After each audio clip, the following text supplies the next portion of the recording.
మందుల సామ్యుల్ గారు ఏమన్నారంటే సావు డప్పు కొడతాం బిడ్డ అని మాట్లాడుకొచ్చారు. మా డప్పులు మోగుతాయి, మా దండోరు లేస్తుంది. మాదిగోళ్ళకి సాయం చేస్తే సాగు డప్పు కొడతారా? అని ఇటు చేయి లేపుతాడు, అని ఇటు చేయి లేపుతాడు. మాకు సాగు డప్పు కొడతాయి. ఎవరికి సాగు డప్పు కొడతాయి? మనల్ని అంచనోనికి సాగు డప్పు కొట్టాలి. మాదిగ జాతి పరుగు పోతుంది. మాదిగోళ్ళు అంటే గిట్లుంటారా ఇంత గలీజ్ గాన్లా. మా జోలికి వస్తే రాజకీయ సమాధికి మేము డప్పులు కొడతాం. నేను భయపడేటోన్నైతే గంత పెద్ద కేసీఆర్ రాష్ట్రంలో తెలంగాణకు ఆయన ఎదురులేని నాయకుడు ఆయన ఉన్నటువంటి పరిస్థితుల్లోనే నేను ఎవని పాలైందిరో తెలంగాణ ఎవడేలుతున్నాడు అని రాసిపాడినోడిని. కూర్చునే కూర్చో ఉన్న ఆఫీస్ ఉందా? ఎక్కడిది ఆఫీస్, ఎక్కడిది కుర్చీ, ఎక్కడిది? కోమటిరెడ్డి రాజగోపాల్ రెడ్డి, కోమటిరెడ్డి వెంకటరెడ్డి నియోజకవర్గం కొంత పేరున్నోళ్ళు కావాలి చాలు చేయబట్టి, కానీ వాళ్ళు చేయబట్టి నేను ఎందుకు గెలిచినా అని చెప్పి మాట్లాడతాడు ఆయన. మందుల సామ్యుల్ గారు మాట్లాడుతున్న మాటలు అవి. అదే దానివల్ల ఏమైందంటే ఇంకో మాదిగను దగ్గర తీయరు, ఇంకో మాలను దగ్గర తీయరు అంటున్నా. సీటు మనదే, మన తాత రాసిన భారత రాజ్యాంగమే, ఇది మందిదేం కాదు. వాళ్ళు గత 20-30 ఏండ్ల నుంచి ఈ ప్రాంతంలో సర్వీస్ చేస్తున్నారు. మాటిస్తే తప్పడు రో కోమటిరెడ్డి రాజన్న, దమ్మున్న లీడరు రో కోమటిరెడ్డి రాజన్న. రేపు మీరు అవకాశం అడగారా తుంగతుర్తిలో? 100% అడుగుతాను, ఎందుకుంటా. నా రాజకీయ భవిష్యత్తు కోమటిరెడ్డి చేతులు పెట్టిన ఆ రోజే ప్రకటించిన. నేను కోరసు పడిన పిల్లలకు నాకు 25,000 జీతం ఇచ్చి ఒక్క కాడ జాబ్ చేయరనంటే నేను ఒక ఉద్యమకారుడిగా ఉన్నోడిని. నా ఇంట తిరిగిన పిల్లలు నేను ఒకే కేటగిరీలో జాబ్ చేయమంటే నాకు ఎందుకు ఆ జాబు? ప్రజెంట్ ఉన్న గవర్నమెంట్లో కోమటిరెడ్డికును రేవంత్ రెడ్డికి పడతలేదు. సరే, అది కోమటిరెడ్డి బ్రదర్స్ ఎవరితోనైనా కూడా కాదు. నేనేం పాపం చేసినన్నా? నేను గజ్జగట్టలేదా?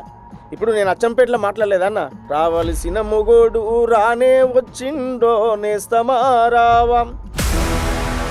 Hello friends, welcome to our podcast. నేను మీ మనోజ్. తెలంగాణ ఉద్యమకారుడు ఆ రోజు గంతెత్తి గొంతుతోని గర్జించినట్టుగా పాట పాడితే తెలంగాణ ఉద్యమంలో రోమాలను నిక్కబొరిచే ఉద్యమం వైపుగా అడుగు వేసినాం. ఆయనది కూడా ఒక చాలా కీలక బాధ్యత. ఆ తర్వాత రాజకీయ పార్టీలకి సాంస్కృతిక సారథిగా, లేకపోతే ఆయన ఒక వారధిగా నిలిచిన రాజకీయ పార్టీ కాంగ్రెస్ పార్టీకి. సో ఆ తర్వాత అనేక ఒడిదుడుకులు, అప్ అండ్ డౌన్స్ కొనసాగుతూ ఉన్నాయి. ఒక పాటకాడిగా, ఒక గాయకుడిగా, ప్రజా గాయకుడిగా ఒకానొక సందర్భంలో చాలామంది గొప్పలు కళాకారులుగా, పాటలు పాడేవాళ్ళుగా, కవులుగా ఆయనని గద్దర్ ప్రతిరూపంగా కూడా చెప్పుకుంటున్నారు. గద్దరన్న గొంతు నీకు వచ్చింది బిడ్డ అని చెప్పి సంబరపడుతున్నారు. సో ఈరోజు నాతో పాటుగా ఉన్నారు ఏపూరి సోమన్న. సో మీకు ఇంకా డీటెయిల్గా చెప్తాను నేను. సో ఒక నియోజకవర్గాన్ని టార్గెట్ చేస్తున్నారు. సో అదేంటి, ఎటువంటి రాజకీయాలతో ముందుకెళ్తున్నారు, అనేక రకాలుగా పాటలు, మాటలు అన్నీ కూడా మీకు వినిపించే ప్రయత్నం చేస్తా. ముందుగానే వెల్కమ్ చేస్తా. సోమన్న నమస్తే. ఎలా ఉన్నారన్న? ప్రజా ఉద్యమకారులుగా గుర్తింపు పొందారు. ఆ రోజు ఉద్యమాలు చేసినా, లేకపోతే పాటలు పాడినా, యాంటీ వాయిస్గా చేసినా కూడా. ఇప్పుడు పబ్లిక్లో రియాక్షన్ ఏం చెప్పండి కాంగ్రెస్ పార్టీ మీద? పర్వాలేదన్నా, పబ్లిక్లో ఉంది. సరే, కొంత అటు ఇటు అటు ప్రజా ఉద్యమకారుడుగా చెప్పారు మీరు. ఏం చెప్పినా బ్యాలెన్స్డ్గా అటు ఇటు ఉన్నా కూడా ఓకే, పర్వాలేదు, మంచిగానే చేస్తున్నారు అనేది ఉంది. కానీ ఇవన్నీ కొంచెం సరి చేసుకుంటే ఇంకా అద్భుతంగా రేపు వచ్చే భవిష్యత్తులో అద్భుతంగా మనం అనుకున్న గోల్ రీచ్ అవుతాము అనేదే నా ఒపీనియన్. తప్ప ఏది చాలా మందిలో ఉన్న మాట ఇది, నేను ఒక్కనేదో చెప్పేది కాదు. ఎందుకంటే ఇప్పుడు ఈ రోజన్నా నేను ఓపెన్ అయ్యి ఎందుకు చెప్తున్నా, ఈ వార్తన్నా సీఎం గారికి చేరాలని వాడుతున్నా తప్ప ఇంకా వేరే ఉద్దేశంతో కాదు. ఎందుకంటే కడుపులో ఆవేదన ఒక 6 నెలల నుంచి మదనపడి ఫోన్లు కొట్టి ఇసుకుపడి చెప్తా ఉన్నాను. నేను ఒక్క ఫోన్ కాల్ ఎత్తి సోమన్న సారీ లేడు, రేపు వెళ్తాడు, అది సరైపోతుంది కదా. ఎందుకు అదంతా అంటే సోమన్న మీదనా ఇంకెవరైనా ఇట్లా నడుస్తున్నది? సోమన్న ఏమన్నా కొంచెం సోమన్న మీద ఏమన్నా కొంచెం కన్నెర కోపం ఉండి పక్కకు పెట్టిరంట అనుకుంటున్నాను. సరే, అది సమాజానికి మిగతా వాళ్ళకి తెలవాలి. కానీ బాధ అనిపిస్తుంది అన్న. ఎందుకంటే ఎంత ప్రేమతో మేము రేవంత్ అన్న కావాలని చెప్పి ఆ రోజు పాడినాము, ఆ రోజు ఆడినాము, మాట్లాడినాము. ఎందుకు ఈ చుట్టూన్న వ్యవస్థ ఆయన జడగొడుతుంది, ఆయన పేరును జడగొడుతున్నారు. ఇప్పుడు ఆయనకు ఒక మంచి లక్ష్యం ఉంది, మంచి చేయాలనే ఉంది, ఆయన పేరును జడగొడుతున్నారు కదా చుట్టూన్నటువంటి వ్యవస్థ అంతా కలిసి. బాధ అనిపిస్తుంది. ఇంత కష్టపడి సీఎం అయింది కదా, ఇటు దాకా వచ్చిండు కదా, అంత పెద్ద జాతీయ పార్టీకి ఆయన పేరును బదనాం చేసి చెడగొడితేటువంటి ఒక గ్యాంగ్ తయారైపోయింది. అది బాధపడుతున్నాం మేము. అది తట్టుకుంటలేదు. గ్యాంగ్ ఎవరు అంటే ఎవరి పేర్లు చెప్పలేను నేను, పేరు ఎవరికి చెప్పలేను. ఎందుకంటే రెస్పాన్స్ ఇచ్చి ఓ బాధ్యతగా మనుషులను పట్టించుకొని ఇది గిట్లా అది గట్లా అని చెప్తే ఇంకా 4 కాలాలు పార్టీ ఉంటుంది, ప్రజలు ఉంటారు, నమ్ముకున్న వాళ్ళకు న్యాయం జరుగుతుంది అని జరగాలనేది నా ఆకాంక్ష. రైట్. అయితే సరే, నీ ఆవేదన అర్థమైపోయింది. అసలు ఆ రోజు టీఆర్ఎస్ పార్టీ నుంచి మీరు ఎందుకు బయటకు వచ్చారు? కాంగ్రెస్ పార్టీలో ఇవన్నీ పాలైందిరో ఏం చెప్పి ఎందుకు మాట్లాడారు? మళ్ళీ ఎందుకు వైఎస్ఆర్ టీవీకి పోవాల్సి వచ్చింది? ఈ టీఆర్ఎస్ ఏంటి అంటే అనాలోచితంగా, లేక మీ లక్ష్యం ఉండొచ్చు, మా లక్ష్యము డెఫినెట్గా అదే మహేష్ బాబు సినిమాలు అంటే if your destination is 10 miles aim for the 11th mile అన్నట్టు 11th mile ఉండొచ్చు మీ టార్గెట్లో, కానీ అప్పుడు తప్పటి అడుగులు పడ్డాయా, అనాలోచితమైన రాజకీయ నిర్ణయాలా, లేకపోతే అప్పుడున్న సిచ్యువేషన్లో ఇక మనకు లక్ష్యం చేయాలంటే ఏదైనా పర్లేదని చెప్పినట్టుగా ఎంచుకున్నారు అనుకోవాలా? టీఆర్ఎస్ను వ్యతిరేకించి రావడానికి గల కారణం ఏంటంటే ఆ రోజు అమరవీరుల కుటుంబాలకు కేసీఆర్ న్యాయం చేయలేదు. తెలంగాణను వ్యతిరేకించిన ద్రోహులు మినిస్టర్లు అయ్యారు, అప్పుడు మంత్రులు అయ్యారు. అది నాకు నచ్చలేదు. ఇమీడియట్లీ బయటకు వచ్చేసినాయి. ఏంది ఎవరి కోసం ఈ తెలంగాణ కోరుకుంది? తెలంగాణ ఉద్యమకారులను కొట్టించినోడే మంత్రి అయిండు. ఉగ్గ కారు పెట్టుకొని వస్తుంటే నేను పోయి ముందుకు పోయి ఆయన వస్తుండని చెప్పుకుంటే నేను పాడబడాలి. ఇదో జీవితమా ఇదో బతుకు అనుకుని బయటకు వచ్చేసాను. అర్థమవుతుందా? ఇప్పుడు కూడా నేను చెప్పేటువంటి కాన్సెప్ట్ ఏంటంటే, ఆ రోజు షర్మిల నిర్ణయం ఎందుకు తీసుకున్నాము అని అంటే, ఒక స్వతంత్ర పార్టీగా ఇండిపెండెంట్ ప్రాంతీయ పార్టీగా ముందుకు వచ్చింది కనుక, సరే ఒక ఆడబిడ్డ కనుక నమ్మినా ఇక్కడ తెలంగాణలో కూడా సక్సెస్ అయింది అనే విశ్వాసంతో నేను వెళ్ళిపోయినా. అది నా రాంగ్ నిర్ణయమే. నియోజకవర్గం అనౌన్స్ చేసిన అసెంబ్లీ టికెట్ మీకే, మళ్ళీ నాకే ఫస్ట్ టికెట్ ఆమె ప్రకటించింది, చేసింది. మళ్ళీ అలాంటి ఆవిడ కాంగ్రెస్కి వచ్చినప్పుడు మీరు టీఆర్ఎస్కి పోయారు. అదే అదే అది అదే అంటున్నా. ఆ గ్యాప్లో ఒక డిస్టర్బ్ జరిగింది. ఆ గ్యాప్లో ఒక డిస్టర్బ్ అనేది జరిగింది. ఆ జరగడం ద్వారానే ఇవాళ ఆ ప్రాబ్లం ఏర్పడ్డది. సరే, దాన్ని నేను మళ్ళీ రెక్టిఫై చేసుకొని మళ్ళీ ఆహ్వానించింది ఎవరు? ఆ రోజు అనిపించిన తప్పు మళ్ళీ ఎందుకు కాళ్ళకు పోవాల్సి వచ్చింది? అదే అదే అదే అది జరిగింది అంటున్నా. అదే తప్పటి అడుగు నా లైఫ్లో. ఒకటి షర్మిల కాడికి పోయినా వచ్చి ఉంటుంది కదా. అదే షర్మిల కాడికి పోయినా రాంగ్ ఏం కాదు, ఎందుకంటే రిటర్న్ ఆమె ఇటే వచ్చింది కనుక మళ్ళీ నేను ఇటు కలిస్తే అయిపోయేది. ఆ ఒక్క మిస్టేక్ల వల్ల ఆ ప్రాబ్లం జరిగింది. అప్పుడు ఆహ్వానించింది ఎవరు మిమ్మల్ని? ఇక టీఆర్ఎస్లో ఉన్న వాళ్ళు ఆహ్వానించట్లే అన్న. అది అది అయిపోయింది ఆ చర్చ. నాకు తెలిసి గొప్ప అవకాశం కోసం పిలుచుంటారు మిమ్మల్ని. అదే అదే అదే కానీ ఆ చర్చ అయిపోయింది. నేను కాకపోతే ఏంటంటే నేను అందులో ఇమ్మడలేకపోయినా. ఎందుకు ఇమ్మడలేకపోయినా అంటే, ఆ నెల రోజులకే నేను 10 ఏళ్ళు వాళ్ళని తిట్టుకుంటూ తిరిగాను కదా, ఎవరు సరిగా రిసీవ్ చేసుకుంటలేరు. అందువల్ల అందులో రామన్న ఓకే రిసీవ్ చేసుకున్నాడు, చెప్పిండు అయ్యా నేను పట్టించుకోకు, నీ పని నువ్వు చేసుకుని నేను ఉన్నా అని అన్నాడు. కానీ మిగతా నాయకత్వం నన్ను జీర్ణించుకోలేకపోతారు. ఇక నాకు కూడా ఇబ్బంది అనిపించింది. వద్దు, వాళ్ళని ఎందుకు ఇబ్బంది పెట్టాలి, మంచి వచ్చాడో నా పాత నాయకత్వం నేను అక్కడ పోయినాక కూడా ప్రచారంలో కొంత అప్పుడే ఇప్పుడు కాంగ్రెస్ పార్టీని కూడా మీరు విభేదించుంటారు. కాంగ్రెస్ పార్టీ విధానాన్ని కాంగ్రెస్ పార్టీ విభేదించుంటారు కదా, మళ్ళీ ఇళ్ళకి వచ్చినాక ఇలా పరేషాన్ కాలే? ఏం కాలే, ఏం విభేదించి నేను విభేదించి పెద్దగా పాడింది ఏం లేదు. అందులో కాంగ్రెస్ విధి విధానాలు నేను విభజించింది ఏం లేదు. జస్ట్ వాళ్ళు ఎలక్షన్ ప్రచారంలో 2-3 బిట్స్ అదొకటి ఇదొకటి ఏదో పాడేసింది తప్ప పెద్దగా విమర్శిస్తూ పార్టీ గురించి చెడుగా చెప్పే ప్రయత్నాలు ఏమైనా కూడా జరగలే. అది అయిపోయింది. అది అయిపోయిన తర్వాత తిరిగి మళ్ళా రాఘగోపాల్ రెడ్డి సారే ఎందుకో కాల్ చేసిండు. ఏం సోమన్న ఇక్కడ ఉన్నావు ఏంది అని అడిగిండు. సార్ ఇట్లా ఇట్లా ఉన్నా అనేసరికి, బెండర్ మిస్టేక్ చేసినావు నువ్వు, అది అటు పోకుండా ఉండని ఉంటుంది, పొరపాటు అయిపోయింది. కానీ ఏంది మరి ఇప్పుడు ఏంది, ఇంకా అందులో ఉండి నువ్వు సాధించింది చేసేది, నువ్వు ఇంటికి రా ఫస్ట్ అని చెప్పి పిలిపించాడు. పిలిపించి ఇట్లా ఇట్లా సార్ ఇట్లా ఉన్నది అని అంటే, ఏది వద్దు సైలెంట్గా నువ్వు పని చేసుకుంటూ ఉండు, నేను తర్వాత చెప్తాను నీకు అని చెప్పని అని అంటే, మరి ఎట్లా సార్ కండువగా అటు పోవాలి కప్పాలి అది ఇది అని అనుకుంటే, మరి సీఎం కాడికి పోదామని అనుకున్నాము. కానీ వారు టైం దొరకట్లేదు, వారు కూడా బిజీ కూడా అప్పుడు ముఖ్యమంత్రి గారు. సర్లే నేను వేస్తే నేను ఇబ్బంది అన్నాడు. అయ్యో అదేంది సార్ మీరు వేస్తే ఇంకా నాకు ఇబ్బంది ఎట్లా సార్, నాకు రక్షణ అది, మీరు కండువ కప్పిరంటే నాకు అదే చాలు సార్ అని చెప్పాను. ఏమంటే ఇంటికనే కప్పేసాడు. ఇంటికనే కప్పి ఎంపీ ఎలక్షన్స్ టైంలో బిజీ బిజీ ఉన్నారు, ఇంటికనే కప్పాడు. సరే అన్న. అప్పుడు కూడా ఎంపీ ఎలక్షన్ల మీటింగ్లో కూడా కొంత కుట్ర నడిచింది. కొన్ని మీటింగ్లకే నన్ను క్యాన్సిల్ చేసి రాకుండా, కొన్ని సభలల్లో అంటే అటు పోయొచ్చిండు కదా అనేటువంటి కోణంలో ఈయన మళ్ళీ ఇది యాదాద్రి వస్తుంది పార్లమెంట్లో, ఎక్కడ పెద్దగా చూడలేము అటెన్షన్ లేదు. ఒక తిరుమలగిరిలో ఒక కాడ అటెండ్ అయినా, అది కూడా రాజన్న వస్తుండంటే పోయినా, ఫోన్ చేసి నేను వస్తున్నా. ఇన్ఛార్జ్ ఆయన ఇంటికి పోయిండు, అన్ని తిరిగిండు ఆయన, కానీ మీరు పోయింది మీ నియోజకవర్గం ఆ హెడ్ క్వార్టర్లో తిరుమల ఒక్క కాడనే అటెండ్ అయినా. అసలు వాస్తవానికి ఆ పార్లమెంట్ అంతా నేను చేసేది. అది కూడా ఒక కుట్రలో భాగంగా చామల కిరణ్ కుమార్ రెడ్డి గారు ఫస్ట్ కార్యక్రమం ఉంది సోమన్న, మొత్తం పార్లమెంట్ అంతా నువ్వు తిరగాలని చెప్పిన చామల కిరణ్ కుమార్ రెడ్డి గారు తెల్లారించి నా ఫోన్ ఎత్తడం బంద్ చేసాడు. ఏం జరిగిందో అర్థం కాలే. ఒరే నేను ఏమన్నా, ఇంకా ఆయనంతలో ఆయనే ఫోన్ చేసి తిరగాలి సోమన్న మొత్తం, ఇక నువ్వు గజ్జ కట్టాలి, నువ్వు ఇలా సిద్ధం కావాలి అంటే, మంచి సార్ అన్నీ కళా బృందాన్ని మాట్లాడి టీం అంతా మాట్లాడి రథము మంచి చెడు అని ప్లాన్ చేసినాం. ప్లాస్ మీద ఆ కార్యక్రమాలు పిలిచి పని చేసాడు. రాఘగోపాల్ రెడ్డి గారు చెప్తే ఇక సరలే పట్టించుకోకలే, ఏం జరుగుతుందో తర్వాత చూద్దాం కానీ నువ్వైతే అట్లా ఉండు అని అన్నాడు. ఇక వారి సూచన మేరకు ఇట్నే ఉన్నా. అంటే మీ పార్టిసిపేషన్ ఏం లేదు అప్పుడు ఎంపీ ఎలక్షన్స్ లో? ఉన్నది కదా, తిరుమల అటు పోయినా, తిరుమలగిరికి అక్కడ పోయినా, జగిత్యాల పోయినా, జీవన్ రెడ్డికి పోయినా. జీవన్ రెడ్డి వాళ్ళు ఫోన్ చేసి జీవన్ రెడ్డి డైరెక్ట్ మాట్లాడాడు. సోమన్ ఒక 10 days ఇక్కడ టైం స్పెండ్ చేయగలవా అన్నాడు. ఏనైతే నేనైనా పార్టీ కోసం ఆయన పార్టీ కోసం కదా, జగిత్యాలకు వెళ్ళిపోయింది. ఇక్కడ అవకాశం దొరకలే అక్కడ, అంటే రాష్ట్ర వ్యాప్తంగా ఎక్కడికైనా పోవచ్చు, మీకు అంతే, ఫీజిబిలిటీ ఉన్నది, అంతే. కానీ సొంత కొన్ని కార్యక్రమాలు పాల్గొన్న అక్కడక్కడ పాల్గొన్న, పిలిచిన అక్కడికల్లా పోయినా అక్కడ మాత్రం 10 days టైం స్పెండ్ చేసిన. ఓకే. ఇట్లా జరిగింది. నేను ఏమంటున్నానంటే ఏదేమైనా సరే పాజిటివ్ నెగిటివ్ అని బ్యాలెన్స్ చేసుకుంటూ పోతున్నాం. ఇంకో పంచాయతీ కూడా ఉంది, రాజగోపాల్ రెడ్డి గురించి మీరు మాట్లాడుతారు కాబట్టి. మంత్రి పదవి పంచాయతీ నాకు కావాలి నాయన ఇద్దరు అన్నదమ్ములకు ఎట్లా ఇస్తారని చెప్పి కాంగ్రెస్ పార్టీ రూల్స్ కావని ఇక్కడ జరుగుతున్న ముచ్చట్లు. సో తర్వాత ఆయన కావాలని అడగడము, తర్వాత వార్నింగ్లు ఇవ్వడము, ఆయన సొంతంగా నియోజకవర్గం రూల్స్ పెడుతుందని చెప్పి ప్రయత్నం చేయడం ఏదో నడుస్తున్నది కదా. రాజగోపాల్ రెడ్డికి మంత్రి పదవి హామీ ఇచ్చి అనేది చాలా మంది చెప్తున్నారు. ఒకసారి జాన్ రెడ్డి అడ్డుపడ్డారంట, ఇంకోసారి ఇంకొకరు అడ్డుపడ్డారు, ఇప్పుడు మందుల సమయం అడ్డుపడుతున్నారు మంత్రి పదవికి. ఆయన చేతిలో కండువా కప్పుకొని పార్టీలోకి వచ్చిన మీరు, నా రాజకీయ భవిష్యత్తే ఆయన చేతిలో రక్షణ కవచం అని చెప్తున్న మీరు, మీ అభిప్రాయం ఏంటి మంత్రి పదవి గురించి? ఆయనకి ఖచ్చితంగా మంత్రి పదవి వస్తుంది రాజగోపాల్ రెడ్డికి. మంత్రి పదవి అనివార్యమన్నా వస్తుంది. అంటే ఇద్దరు అన్నదమ్ములకి ఒకే జిల్లాలో ఉన్న ముగ్గురు ఒకే సామాజిక వర్గం ఓకే సరే, అట్లాంటి ఈక్వేషన్లు ఉంటాయి. కానీ కోమటిరెడ్డి రాజగోపాల్ రెడ్డి గారిని పార్టీ ఆ హామీ ఇచ్చే తీసుకొచ్చింది. ఎస్, పార్టీ హామీ ఇచ్చే తీసుకొచ్చింది. ఆ రోజు పార్టీకి తెలియదా ఉత్తమ్ కుమార్ రెడ్డి గారు ఉన్నాడు, ఆయనకి ఇవ్వాల్సి వస్తుంది, కోమరెడ్డి వెంకరెడ్డి గారు ఉన్నారు, వీరికి ఇవ్వాల్సి వస్తుంది అని ఆ రోజు పార్టీకి తెలియదా? పార్టీ అధినాయకత్వానికి తెలియదా?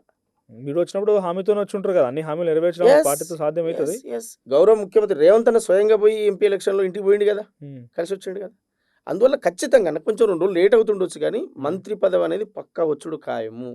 ఎవరికి? రాజన్నకు. ఇది సత్యం. అంటే ఒకే కుటుంబంలో 2 ముచ్చట్లు వచ్చినాయి అనుకో, వస్తుంది చర్చ వస్తే రాని, కానీ పరిపాలన రీత్యా ప్రజలకు మరింత సేవ చేసేటువంటి రీత్యా రాజగోపాల్ రెడ్డి గారి సేవలు ఖచ్చితంగా అవసరం పార్టీ. మరి ఇప్పుడు ఇదే బీసీ ఎస్సీ ఎస్టీ వర్గాల కోసం పోరాడే గొంతు మీది. అవును, ఇప్పుడు బీసీలు ఉంది ముగ్గురే, ఇంకొకరు కూడా అవకాశం రావాలని నేను వద్దంటలేను. అంటే ఎస్సీల కోసం ఎస్సీలకు మంత్రి రావద్దని అన్నమా, మా అడ్లు లక్ష్మణ్కి ఇస్తే పోయి దండం పెట్టి వచ్చినాం, స్వాగతించినాం. మా దామోదర్ రాజనరసింహన్ ఉన్నాడు, స్వాగతించినాం. అంటే ఇప్పుడు బీసీలకు వద్దని రాజన్నకి ఏమనేది కాదు కదా. ఉన్నాయి రెండు ఇప్పుడు అదే అంటున్నా. ఇప్పుడు బీసీలో ఆల్రెడీ వాకిటి శ్రీహరి గారు ఉన్నారు, పొన్నం ప్రభాకర్ అని ఉన్నాడు, ఇంకెంతమంది లేరు, కొండా సురేఖ్ గారు ఉన్నారు, ఎంతమంది ఇట్లా లెక్క పెట్టుకోవడం చెప్పుకుంటుద్దాం. నేను ఏమంటున్నానంటే ఏదేమైనా మార్పులు చేర్పులు అనేది సహజంగా జరుగుతాయి. దయాకరణకు మంత్రి హోదా ఇచ్చారు, వీరేశమన్నకు విప్పిచ్చారు, పీర్ల ఐలన్నకు విప్పిచ్చారు, చాలా ఉన్నాయి, అపాయింట్ చేసే కాడ చేసుకుంటూ వచ్చారు. కానీ రాజగోపాల్ రెడ్డి ఒక్కరిదే అడ్డం అనేది అయితే కాదు. ఆయనకి ఇవ్వడం ద్వారా పార్టీకి ఇంకా బలమే, ఆయనకు మినిస్టర్ ఇవ్వడం ద్వారా పార్టీకి బలం ప్రయోజనం కూడా ఉంది కదా, ఆయన ద్వారా ఉపయోగం ఉంది కదా. రేపు నియోజకవర్గాలు ఇంకెక్కువ తిరుగుతాడు, ఎక్కువ కష్టం చేస్తాడు, పార్టీకి కష్టపడతాడు కదా పార్టీ కోసం. అందువల్ల ఖచ్చితంగా ఇవ్వాలనేది మా డిమాండ్. సో మొదటి నుంచి మీరు కళాకారులే, ఒకసారి వ్యక్తిగత జీవితానికి వస్తాం, మొదటి నుంచి కళాకారులే, చాలా చిన్నప్పటి నుంచి చిన్నతనం నుంచి పాడుతున్నారు. మీ చరిత్ర ఏందనేది ఆల్రెడీ చాలాసార్లు ఆర్టీవీలో ఒక పెద్ద కార్యక్రమం పెట్టినాం ఇది. అవునన్నా.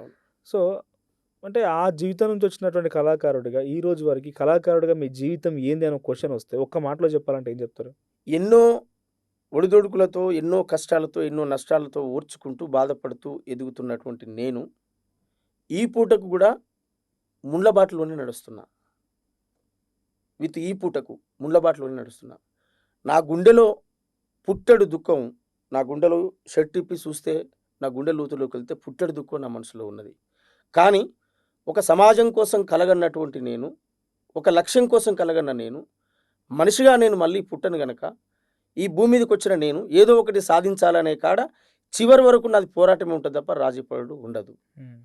పుట్టెడు దుఃఖం నా గుండెలో పెట్టుకున్నా నేను ప్రజల ముందు చిరునవ్వుతూ నవ్వుకుంటూ మాట్లాడతాను, ఆడుతాను, పాడుతాను, మీటింగ్స్ అటెండ్ చేస్తాను.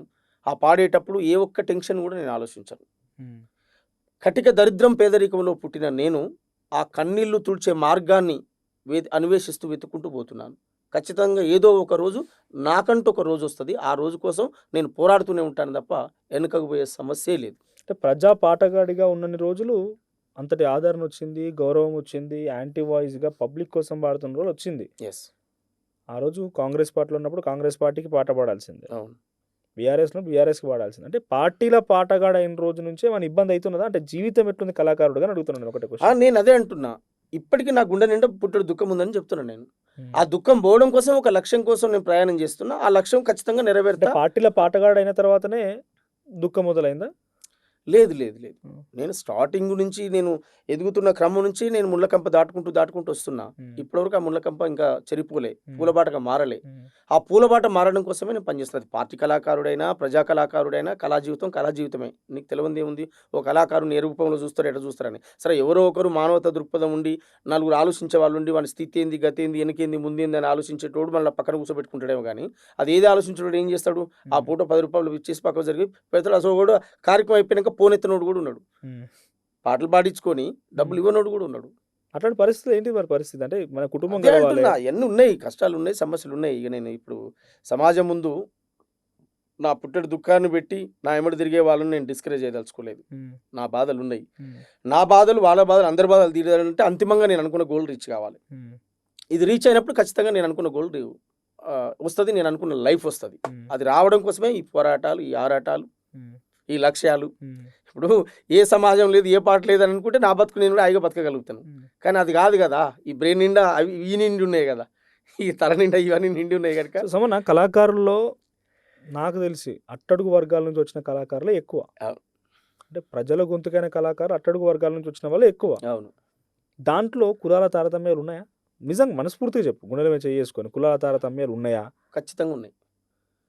కుల అణచివేతలు ఉన్నాయి. ఇప్పుడు రవీంద్ర భారతిలో జరిగేది అదే. రవీంద్ర భారతిలో జరిగేది ఇవాళ అక్షరాలు అదే జరుగుతుంది. రవీంద్ర భారతిలో సాంస్కృతిక శాఖలు అదే జరుగుతుంది. ఇవాళ కేవలం మేము ఒక అట్టడుగున పుట్టినామనే కోణంలోనే పిలవకుండా ఇలా మమ్మల్ని ఆహ్వానించకుండా జరిగేటువంటి కుట్రలు రవీంద్ర భారతిలో జరుగుతున్నాయి. ఇలా కేవలం ఒక 3-4 కులాలే జమ అయ్యి ఒక వాతావరణం చేసేటువంటి ప్రయత్నం చేస్తూ ఉన్నాను. అందువల్ల నేను అంటే నువ్వు ఏ కులము ఏంది అని చూస్తే, ఒకవేళ బలిసిన కులం అయితే ఒక తీరు విలువలు, పేద కులం అయితే ఒక తీరు విలువలు అనేది అది సహజంగా కనపడుతుంది కదా, కొట్టొచ్చాడు కనపడుతుంది, అది అక్షరాల ఉన్నదే కదా. అందువల్ల ఆ అణచివేత కూడా, ఆ ప్రాబ్లం కూడా మేము భరించినాం. ఇవాళ ఆ ప్రాబ్లం కూడా మేము సాహిత్య రంగంలో అది కూడా భరించినాం. ఓహో సోమన్ అది కదా, వద్దులే ఆయన ఎందుకు, అట్లా వచ్చిన అవకాశాన్ని అంటే తెల్లారి మీటింగ్ రేపే ఉందని చెప్పి క్యాన్సిల్ చేసిన వాళ్ళు కూడా ఉన్నారు. ఆయన ఎందుకు అని అట్లా చాలా ఉన్నాయన్న ఇబ్బందులు. అబ్బో చెప్పుకుంటే అసలు మైండ్ తిరిగిపోతుంది. అది ఎలా అయిందనంటే, సరే కొంచెం కళాకారుల్లో సోమన్నకు ఉన్నటువంటి విభేదాలు ఏంది అసలు? అంటే ఓ వేదిక మీద ఎవరో కళాకారుడు మీతో గొడవ పడతాడు, సరే ఒకటే సామాజిక వర్గం అంటామా, లేకపోతే ఇంకేదో ఓ ఇన్సిడెంట్ జరుగుతుంది. ఆ తర్వాత నేను పాట రూపకంలో చెప్తున్నా, సరే మీ మధ్య విభేదాలు ఉన్నాయా లేదా మీరే క్లారిటీ ఇవ్వాలి. ఎవని పాలైందిరో తెలంగాణ కంటే కూడా 3 రంగుల జెండా బట్టే ముందడుగు వేస్తున్నది, ముందుకు పోతున్నది.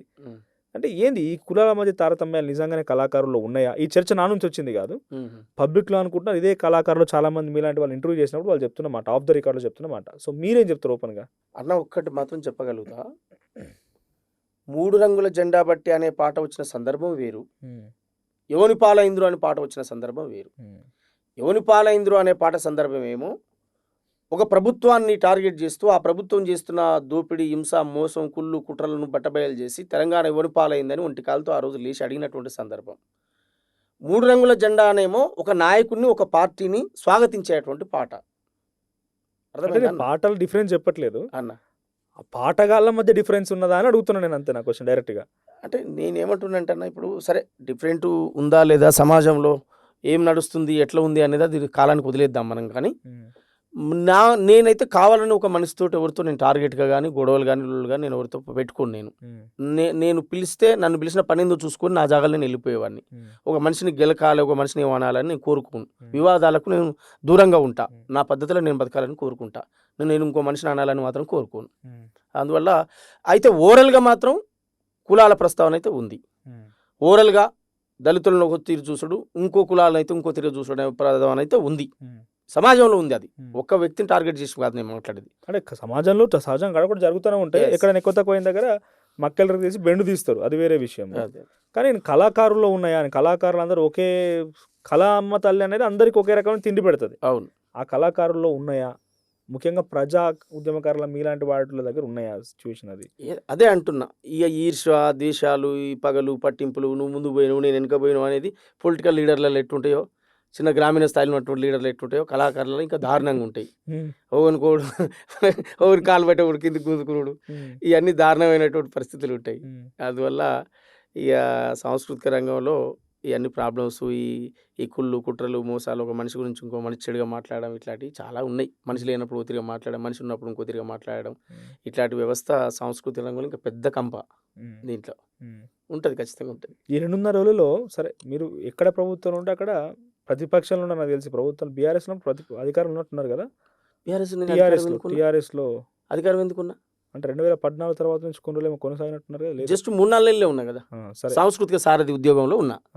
బట్ ఆ తర్వాత విభేదించి వచ్చిన తర్వాత కూడా మీరు అధికారంలో మీ జీవిత ప్రయాణంలో ఉన్నది 7.5 ఏళ్ళే. ఈ 2.5 ఇయే ఏంది ఇప్పుడు 2.5 ఏళ్ళ జీవితం ఎట్లుంది? అధికారంలో ఉన్న జీవితం ఎట్లుంది? అధికారంలో ఉన్న జీవితం ఎట్లుంది? చెప్పినా కదా నేను, అధికారంలో ఉన్న జీవితం నేను చెప్పిన కదా. ఇప్పుడు ఉదాహరణకి ఇక్కడ ఇబ్రహీంపట్నంలో మీటింగ్ అవుతుంది. మల్రెడ్డి రంగారెడ్డి ఉన్నాడు, గొప్ప నాయకుడు ఆయన ఎలక్షన్ అవతల సోమన్న నువ్వుకే నాకు కాల్ చేసేది. ఒకరోజు పోయి ఆడ మున్ననూర ఉంటుంది, అది కాయతనగర్ పక్కన తొర్రూరు అవన్నీ ఉంటాయి కదా, ఆ ఊళ్ళో ఏదో మీటింగ్ పెట్టిర్రు. పెడితే నన్ను పిలిచిరు, ఆడికి బట్టని వచ్చిండు. ఆడికి పోడితే మల్రెడ్డి రంగన్న ఎమ్మెల్యే కావాలి, మంచిరెడ్డి కిషన్ రెడ్డిని దంచాలరో, ఇటు భూములు మింగేటోడు జాగలు మింగేటోడు అని చెప్పి నేనే పోయి పాటలు పాడినాడు. మంచిరెడ్డి కిషన్ రెడ్డికి వ్యతిరేకంగా పాడినా. పాడి రంగన్న గెలుపు కోసం నా పాట మాట పనిచేసింది. అట్లా కొన్ని సభలలో పాల్గొన్నా, ఇవన్నీ ప్రయత్నం చేసిన. రంగన్న ఆడ సీఎంను పిలుచుకుంటే కనీసం ఫోన్ చేయలేదు నాకు. ముఖ్యమంత్రి కోహెడకు వచ్చి బహిరంగ సభ పెట్టిపోతే రంగన్న కనీసం కాల్ చేయకపోలేదుగా. 2 రోజులు సభ ఉందనగా నేనే పోయి రంగన్న కలిసిన. అన్న ముఖ్యమంత్రి గారు మీటింగ్ ఉందట, మరి మాలాంటి వాళ్ళము ఉంటేనే ఈ వేదికకు మీరు ఏమేమి పనులు చేసారు ఏం కథ అనేది బాగా సబ్జెక్ట్ ఉంటుందన్న, చెప్పగలుగుతాం, లేకపోతే ఫెయిల్ అవుతుంది సభ అని అంటే, అట్లనా సోమన్న అయితే అది రాసిచ్చిపో, ఇది చెప్పో, ఇది పో అని అన్నాడు. తెల్లారి మళ్ళీ మనకు ఫోన్ కాదు కదా, కాంట్రాక్ట్ కూడా లేదు. నేనేమంటున్నాంటన్నా, గుర్తుపెట్టుకోండి దయచేసి, ఎందుకంటే ఎవరం 1000 ఏళ్ళు బత్తానికి రాలే భూమి మీదకి. ఒక రంగన్న గురించే కాదు నేను చెప్పేది, ఇలా సందర్భం వచ్చిందే ప్రస్తావించిన. కానీ రంగన్న నన్ను వ్యక్తిగతంగా బాగా అభిమానిస్తాడు, నేను కూడా ఆయన అభిమానిస్తా. కానీ ఏడపోయింది నీ అభిమానం? మరి ఇప్పుడు పవర్లోకి వచ్చినావు కదా, నీ అభిమానం ఏడికి పోయింది? ఇప్పుడు ఒకవేళ ఉదాహరణకు చెప్తున్నా, ఆ కోయడ సభకు పిలిస్తే ₹1 అడుగుతున్నా నేను నీ భూములన్నీ గుంజుకుందునా? నాకు చెప్పన్నా, నన్ను అడుగు. కోయడ బహిరంగ సభకు ఎప్పుడు సోమన రావడం ద్వారా రంగన్నకు పోయేది ఏంటిది నాకు చెప్పు. మల్రెడ్డి రంగారెడ్డికి పోయేది ఏంటిది? నీ భూములో జాగలో మొత్తం అడుగుతానా, ₹1 అడుగుతానా నేను? ఏమైందన్నా, ₹50,000 ₹1,00,000 ఆ పిల్లల ఖర్చుల మంది ఏదైనా ఉంటే ఇద్దు, లేకపోతే లేదు. ఏది లేదు సోమన్న, నువ్వు రా అన్నా పోయేటున్నాయి కదా. నష్టమైంది దాని ద్వారా అంటున్నా. అంటే ఏం చేస్తున్నారు మీరు ఇవాళ చెప్పు? నా అంతలో నేను స్వయంగా ఇంటికి పోయి కలిసి మరీ చేతులు పెట్టి ఇట్లా అన్న ఇది పరిస్థితి అంటే, అవునా సోమన్న, సరే అనిపోతుంది, మీరు చేసి వెళ్ళగొడుతుంది. తెల్లారి మన్నాడు సభ అయిపోయాయి, పోలే. ఇక నన్ను పిలిస్తేగా పోవడానికి, నేను ఫోన్ చేస్తే పోయిన తర్వాత మళ్ళీ పోయి నేనే వేదిక మీద కనపడనా? ఏం జరుగుతుంది అంటున్నా. అంటే ఒక కళాకారుణ్ణి కాపాడుకోవాలి, ఒక కళా బృందం మా కోసం పనిచేసింది. ఆ రోజు నేను ప్రతిపక్షంలో ఉన్నప్పుడు నా కోసం వచ్చిండు ఈ తమ్ముడు, తిరిగిండు, కష్టపడి, ఇలా పవర్లో ఉన్న అధికారంలో ఉన్న దగ్గర తీసుకుంటాం, ఏదైనా పని చేసి పెడతాం, లేకపోతే నీ పని ఏంది, నువ్వు ఏం తింటున్నావు, ఏడబంతున్నావు, నీ స్థితి ఏంది, నీ గతి ఏంది, ఏందన్నా నేను అదే చెప్తాను. అందుకే ఇవాళ నమ్ముకుంటే ప్రాణం ఇచ్చేటోళ్ళు కోమటిరెడ్డి. ఇవాళ అట్లా పేర్లు లెక్క పెట్టుకుంటూ చెప్తే రాష్ట్ర వ్యాప్తంగా చాలా పేర్లు చెప్పాల్సి వస్తుంది నేను. కానీ ఇవాళ మంచేంది చెడేంది అని నిలబడేది ఇలా కోమటిరెడ్డి బ్రదర్సే. అందుకోసం నేను ఇవాళ అంత గట్టిగా చెప్పగలుగుతాను. ఎందుకంటే యాడర్ను నమ్ముకుంటే ఇలా తిండి లేదన్నా, బట్ట లేదన్నా, పొట్ట లేదన్నా, బండి లేదన్నా, మంచి అయినా చెడైనా సహకరించి కోఆపరేట్ చేసి కాపాడుకునేటువంటి పరిస్థితి. ఇలా ఏదో అవసరానికి వాడుకొని ఆ తర్వాత అవతల పడే క్యారెక్టర్లు ఉన్నోళ్ళు ఏం చేయగలుగుతాం మేము చెప్పండి? ఓ కళాకారుడిగా నేను పోయి ఇబ్రహీంపట్నంలో ఎమ్మెల్యే నా సీట్ నాకే అని గుంజుకుంటున్నా? నీకున్న భూములని గుంజుకుంటున్నా, జాగాలని గుంజుకుంటున్నా?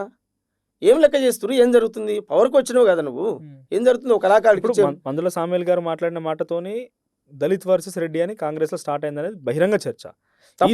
ఈ సమయంలో నిజంగా చర్చ స్టార్ట్ అయింది, అది మీరు అవునన్నా కానీ స్టార్ట్ అయిన చర్చ అది.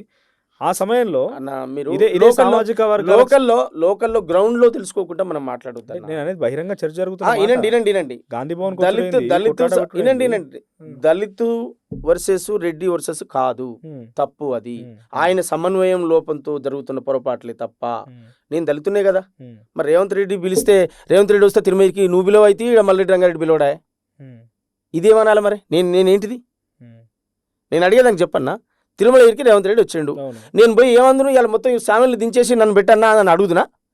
నీ గురించి ఒక పాడపాడి తీసి అప్పుడే కూర్చునేట్టున్నాయి కదా, ఏముంది నేను అక్కడ చేసేది? ఎందుకు పిలవలేదు నన్ను చెప్పు నాకు? మరి నీకు మల్రెడ్డి రంగారెడ్డికి తేడా ఉంది? ఇలాంటి ఎప్పుడైనా సమన్వయం లోపించిన ఎప్పుడన్నా సమన్వయ లోపమే అంటుంది. వినండి. ఉత్తమ్ కుమార్ రెడ్డి రెఫర్ చేసిన ఎర్ర యాదగిరికి, మాదిగ సామాజిక వర్గం చెందిన ఎర్ర యాదగిరి తాటిపాముల గ్రామం, తిరుమలగిరి మండల అధ్యక్షుడు కావాలని చెప్పి ఉత్తమ్ కుమార్ రెడ్డి కూడా సపోర్ట్ చేస్తున్న వ్యక్తి కూడా నువ్వు మండల అధ్యక్ష పదవి ఇవ్వలేదు. ఏ దళితులు నువ్వు వెంబడి పెట్టుకొని తిరుగుతున్నావు? మా బాధ అంతా ఏంది? మా అన్నవు మావోనివి మమ్మల్ని ఎంట పెట్టుకొని తిరగకుండా నువ్వు గాలిగా గతర తిరిగి ఈ మాదిగల రెడ్ల పంచాయతీలా క్రియేట్ చేసి కూసుకున్నావు. అది మాదిగల రెడ్ల సమన్వయ లోపం ఇచ్చినప్పుడన్నా ఓ 4 ఎమ్మెల్యేలు ఉన్నారు కదా, సారీ 4 మంత్రులు ఉన్నారు కదా, వివేక్ వెంకటేశ్వర స్వామి ఉన్నారు, అడ్డూరు లక్ష్మణ్ కుమార్ ఉన్నారు, దామోదర్ రాజనరసింహ ఉన్నారు, డిప్యూటీ సీఎం బట్టి విక్రమార్క ఉన్నారు. ఇప్పుడు పిలిచి మాట్లాడే సందర్భం ఉన్నా 4 పోనీ మీ సామాజిక వర్గంలో అన్నా, నేను సామాజిక వర్గం వ్యక్తి వేరు చేస్తలేను, బట్ ఎప్పుడైనా పిలిచి సోమన్నా మరి నువ్వు కష్టపడ్డావు కదా రమ్మని మిమ్మల్ని, లేకుంటే ఈ సమన్వయం లోపించినప్పుడు ఈ పంచాయతీ పరిస్థితి మనకు కనబడుతుందా? ఈ 4 మంత్రులలో ఎవరిని పిలవాలి? వాళ్ళు మిమ్మల్ని సామీలను ఎవరినో కానీ పిలిచి పంచాయతీ ఎంపుడు ఈ పంచాయతీ విషయం సామీలది, అది మాది కాదు. కానీ సార్ మిమ్మల్ని ఇంత కష్టపడ్డారు. నాకు లక్ష్మణన్న మంచి రెస్పాన్స్ ఇస్తాడు. సరే నేను ఆయన అడిగింది ఏం లేదు, ఆయన నాకు చేసింది ఏం లేదు ఇప్పటివరకు. కానీ రెస్పెక్ట్ గా ఒక కాల్ పోగానే ఫోన్ ఎత్తాడు, మాట్లాడతాడు. దామన్న కూడా హెల్పింగ్ నేచరే. దామన్న కూడా మనకు సపోర్ట్ గానే ఉన్నాడు. దామన్న 2 ఎలక్షన్లకు నేను అక్కడ పోయి పనిచేసి వచ్చిన, ఆందోళన కాన్స్టిట్యూన్సీ పోయి కూడా మంచి కమ్యూనికేషన్ ఉంటుంది, అట్లేం లేదు. కాకపోతే నేను ఇంకా గిది కావాలి గిది గిట్లా అనేటువంటి విషయాన్ని డిస్కస్ చేయలేదు. ఎందుకంటే ఆల్రెడీ రేవంత్ అన్న నాకు దగ్గరనే కదా. రేవంత్ ఉంటే డైరెక్ట్గా ముఖ్యమంత్రి గారు చెప్పుకుంటాము అనేటువంటి ఒక ఆవేదన బాధ ఉంటుంది కదా. ఆయన అయినాక ఇంకేం సమస్య అనే కాడు ఉంటుంది కదా. వీళ్ళు ఓకే, వీళ్ళ సపోర్టు వీళ్ళ మద్దతు నాకు ఉంటుంది. ఒక కళాకారుడిగా ఒక తమ్ముడిగా నన్ను వాళ్ళు గౌరవిస్తారు. మంచి రెస్పాన్స్ 100 మందిలో ఉన్న సోమన్న రాను సోమన్ అంటారు, మాట్లాడతారు, అట్లేం లేదు. సార్ ఇక ఫైనల్లీ స్పీకింగ్ అబౌట్ కాన్స్టిట్యున్సీ వరకు మాట్లాడితే, నీకు అవకాశం వచ్చింది అనుకోండి, లేదా మీకు అవకాశం వచ్చింది ఏదో రాలేదు ఏదో ఒకటి, కానీ మొత్తం రాజకీయం అంతా పైసలతోనే అయిపోయింది. 2029 ఎన్నికలలో ఎటువంటి డబ్బులు ఏర్లైబారదు అనేది మనం ముందస్తుగా అంచనా వేయచ్చు. ఉదాహరణకి మునుగోడు ఉప ఎన్నికే మనం ఒక ఎగ్జాంపుల్ చూద్దాం.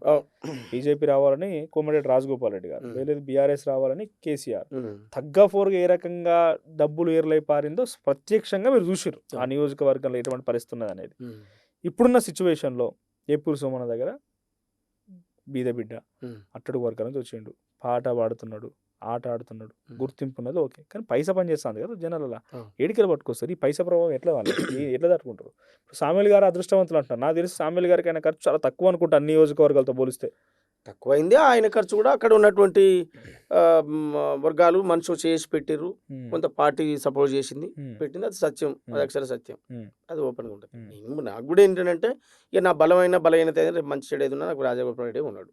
నా దగ్గర రూపాయలు ఏమైనా సంగతి అయితే ఆయనకి ఎరికే, పైసలు లేవు నా దగ్గర, గొంతు తప్ప. రేపు పాట పాడుకుంటూనే ఓట్లాడడానికి పోవాల్సి వస్తుంది. నేను నేను కళాకారుణ్ణి, నాకు ఒక అవకాశం ఇవ్వండి. గతంలో ఒక ఆయనకు 2 సార్లు అవకాశం ఇచ్చారు, మళ్ళీ ఒక ఆయనకు అవకాశం ఇచ్చారు, నాకు ఒక అవకాశం ఏంటి తెల్లని చెప్పి దండం పెట్టడమే. ఎందుకంటే అంతా మాకు చుట్టాలు బంధువులే.